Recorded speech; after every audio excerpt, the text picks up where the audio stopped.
अस्सलाम वालेकुम हकीम साहब। वालेकुम सलाम। ਅੱਛਾ, ਅੱਜ ਮੈਂ ਹਕੀਮ ਸਾਹਿਬ ਕੋਲ ਆਇਆ ਖਤਰਨਾਕ ਮੋੜ ਦੇ ਨਾਲ ਇਹਨਾਂ ਦਵਾਖਾਨਾ ਵੇ ਰਬੋਆ ਦੇ ਵਿੱਚ।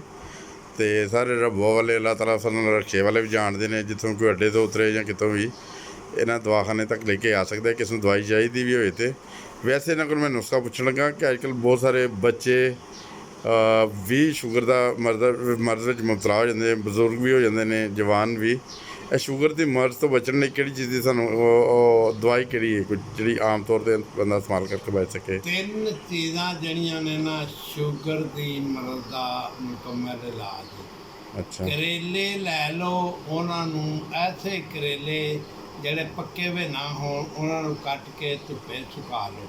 ਅੱਛਾ ਦੂਜੇ ਨੰਬਰ ਦੇ ਉੱਤੇ ਕੱਚਿਆਂ ਚਨਿਆਂ ਕਾਲਿਆਂ ਦੀ ਜਿਹੜਾ ਉੱਤੇ ਛਿਲਕਾ ਹੁੰਦਾ ਉਹਨੂੰ ਅਸੀਂ ਸੂੜੀ ਆਨੇ ਆ, ਉਹ ਸੂੜੀ ਲੈ ਲਓ। ਚਣਿਆਂ ਦਾ ਛਿਲਕਾ ਕਾਲੇ ਚਨਿਆਂ ਦਾ ਕਾਲਿਆਂ ਚਨਿਆਂ ਦਾ ਛਿਲਕਾ ਜਿਹੜਾ ਹੈ ਉਹਨੂੰ ਮਤਲਬ ਅਸੀਂ ਸੂੜੀ ਆਨੇ ਆ। ਉਹ ਤਾਂ ਭੁੱਜੇ ਝੋਲਿਆਂ ਤੋਂ ਹੀ ਲੱਭ ਨਹੀਂ ਸਕਦੇ ਨਹੀਂ ਨੇ। ਭੁੱਜਿਆਂ ਦੀ ਨਹੀਂ, ਉਹ ਆਕਸਾਈਡ ਹੋ ਜਾਂਦੀ, ਉਹ ਸਾੜੀ।